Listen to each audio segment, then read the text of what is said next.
We have plenty of news out of Canberra today. We have seen that a half of the government's wide-sweeping IR reforms are due to pass the Senate this hour, including labour hire reforms that the business community has been rallying against. Let's take you live to Canberra now to our political reporter Joel Philp. Joel, can you just start by talking us through the specific legislation that we're speaking about here that the government has now secured this political support for? Sure, Ash. Well, we learned this at about 8:30 a.m. this morning, where the Employment Minister, Tony Burke, stood alongside some key crossbenchers in the Senate that have made this deal possible. That is Jacqui Lambie and David Pocock, some important senators there for this legislation. Let's pull up the graphic now so you can see, because there's a lot of components to this.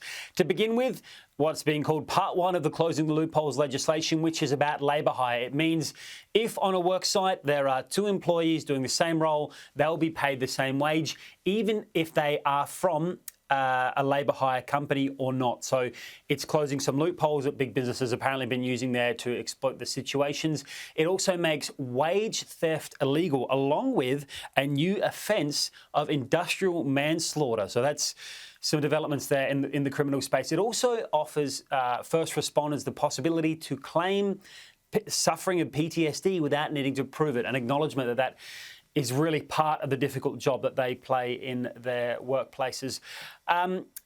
This morning, we've had some reaction from the business community. Obviously, there's been a huge campaign against this, tens of millions of dollars, trying to push back against these IR reforms. Andrew McKellar from the Australian Chamber of Commerce and Industry says the government hasn't negotiated closely enough with business on this. It's a very disappointing day. I think this is the most fundamental thing here, Tom, is this is a breach of trust. This is not the way that a government, an Australian government, should be dealing in terms of the relationship between the business community and the government. Seriously, the amount of profits that you people make, big mining, big gas, and you do not pay your people properly, you have brought this on yourselves. You have brought this on yourselves, and you should be ashamed of yourselves. So you're going to lose a little bit more of your profit. I tell you what, it wouldn't even be a sneeze and a hanky. You won't even notice it.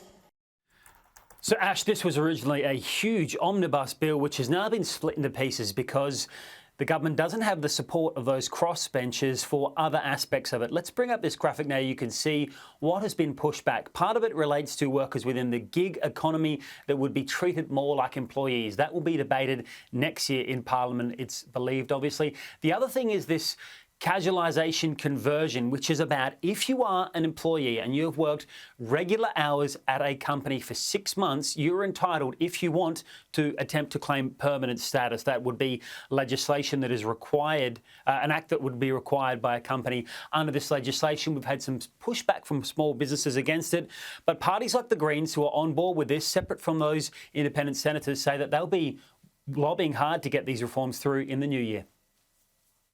The Greens support workers' rights, and we will support the government's pared back industrial relations legislation passing today.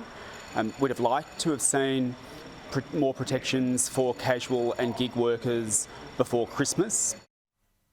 And Ash, just past the Sky News offices a short time ago, the Deputy Opposition Leader Susan Lee was carrying a Christmas present.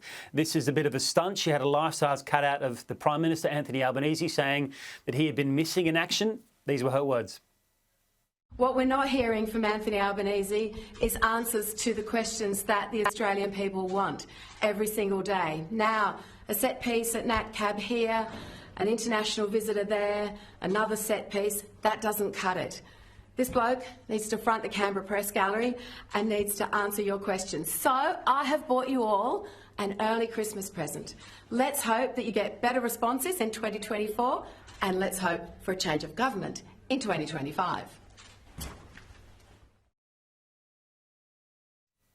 So, Ash, if my Secret Santa is listening, I no longer need a life-size cutout of the Prime Minister this year. Good to know. Joel Philp, appreciate the update. Thank you.